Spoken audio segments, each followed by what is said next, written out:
Bitcoin versus gold coins.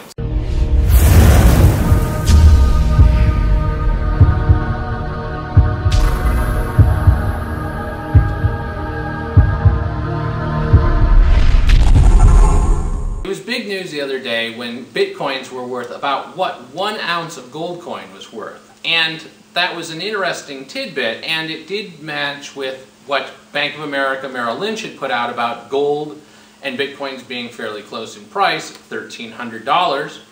But it wasn't really what the news would make it out to be. There's a lot more market of gold than there is for Bitcoin. If you take the total value of all of the Bitcoins and the total value of all of the gold, gold is still a much larger market than Bitcoin is. Now, there are some advantages to Bitcoins over gold coins in terms of currency. Bitcoins, of course, being virtual, I don't have to actually physically move the money in order to pay you. So you can be on the other side of the world and I can pay you with your Bitcoin. Whereas a gold coin, I actually have to transfer the currency in some way. There are, however, a lot of downsides to Bitcoins versus gold coins. Bitcoins have a transaction log, so every purchase and every buy is tracked in the chain. So if I pay you and you pay your drug dealer, suddenly there's a record that I am associating with people who associate with drug dealers, if it ever comes to light that someone got busted for selling drugs, for example. With cash, there's less of that. Each dollar bill does have a serial number. Most people don't track it, but they could. The bank could say, here you go, here's your money. We know what serial numbers we doled out to you.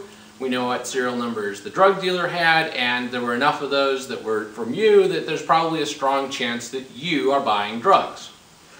With gold coins, there isn't that. There's no serial number on my gold panda. Now, panda is a 1 ounce coin from China, but other people like South African Krugerrands. There's a number of different currencies that are in 1 ounce gold, and they're all pretty close in price. But a Krugerrand is basically worth about $1,300 an ounce right now. And that's a fair amount of money when you consider that I'm holding 3 pandas, and that's about $4,000 that I can put in my pocket pretty easily. Now, $4,000 in cash, $100 bills, would actually take up significantly more space than 3 gold coins. Now, these are in their little cases so they don't get fingerprints and such on them. But basically, one of these is a lot smaller than $1,300 bills. And so it's reasonably portable. And the nice thing about them is I could go bury them in the backyard. And I'm not, because I don't actually have a backyard at the moment. But I could bury them in the backyard. There'd be no record of them. There'd be no way of knowing who had them. Bitcoins, at any given moment, you actually know where the last time a coin was spent. And so you could go through the transactions and say, which wallets have how many coins? How many coins is any given wallet worth? And know the net worth of any one of the individual wallets. Sure, you could have hundreds of wallets, you could have thousands of wallets, but you still would have had to transfer money into each of those wallets from other wallets. And so there'd be this record that says, you have $1,500, or you have $15,000, or you have $15 million. Gold coins, I could have 1,000 of these in my backyard, or under my bed, or in my pocket, or stashed away in secure vaults around the world, and there'd be no record of it. And as long as you buy them in quantities less than $10,000, there's no transaction log for when you bought them either. So for me, gold coins make a lot more sense than Bitcoins, especially since if the shit ever hit the fan and there was no internet, there was no power, gold as a currency I could probably still trade. There's this idea that the currency will still be worth something later. If there was a Katrina-like event and the power was out for a large number of areas, I could probably trade my gold coins for some food. Your Bitcoins without a connection to the internet aren't very spendable, so they aren't as liquid.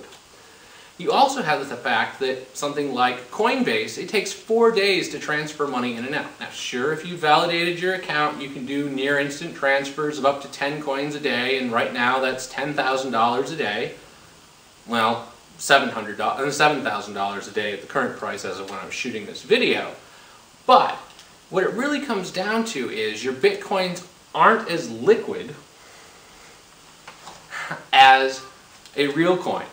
And a physical coin has the advantage that you can hide it, trade it, spend it without leaving a digital footprint. So for me, gold coins are a better bet than Bitcoin. That didn't stop me from buying 10 Bitcoins, because when the price fell to 650, I said, you know, it's probably going back to 1,000 in the next month. It'd be nice to make 30% on that investment. So I did buy a bunch of coins. I wish that I had bought them in such a way that they were liquid enough that I could have transferred them out when the price jumped back to 800 for a couple of hours, but that's not the way Coinbase works. And so that is a limiting factor in Bitcoin.